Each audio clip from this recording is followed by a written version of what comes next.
There's tons of moving parts right now. I mean, on one hand, you have most economies, particularly in Southeast Asia, finally moving out of the Delta wave from the summer. So you see improving kind of consumer sentiment. Some of the supply chain bottlenecks are finally starting to ease, and that's going to be a really big respite, particularly in the places like Malaysia, Vietnam, where they account for a very large share of electronics and textile supply chains, particularly in the case of Vietnam.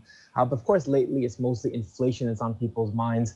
In some of the smaller economies, or particularly in Southeast Asia, say Philippines or Thailand, you will see, oil prices come higher, reflect through to retail prices. That will be a bit of a break on consumer spending. But then at the same time, it's also, a massive boost to an economy like Indonesia and to a smaller extent Malaysia. Indonesia in particular, right? The world's largest coal exporter, largest palm oil exporter, net gas exporter. Hard to stress how well the stars are aligning for that economy. And that provides policymakers with a ton of flexibility. How's the energy transition going on the part of most Asian economies? I mean, is there the money to do so? Is there the political will?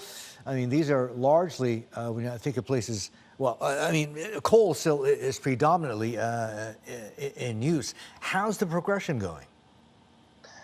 Yes, that's a good question. If you look at the plans, actually, you do see ambitious plans to increase renewable energy between 2021 and 2030. But for the next few years, coal will be the main source for most economies of electricity generation. And we only expect Asia's coal demand to peak in 2025 or 2024 in the case of China. An economy like Indonesia will continue to have actually a relatively stable level of coal capacity until probably the end of the 2020s. So that means at least for the next few years, coal will be in demand, and that will be a benefit to an economy like Indonesia, at least for a few years, and then we'll have to diversify. And if you look at natural gas, which of course is still a fossil fuel, by many estimates, it probably won't peak demand in Asia until 2035. So there is a very strong kind of underlying move toward renewable energy. Hopefully COP26, we see an acceleration in external financing, but there's still a long way to go. So Joe, what does this in the meantime therefore mean for energy costs in the region, and how might that dovetail into the economic performance we're expecting? Yeah, so it's going to be, a relatively significant headwind for a few economies, in particular the likes of Thailand, Philippines, where energy prices pass through to consumer prices very quickly. So it will lead to some, supply inflation.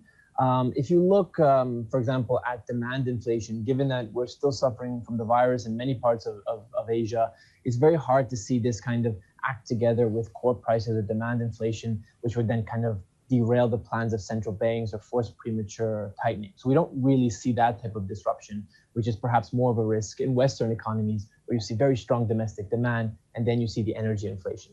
Here, we're just kind of dealing with some bouts of energy inflation that could kind of risk the economic strength, but it's not to the extent that it forces the hands of central banks in the region.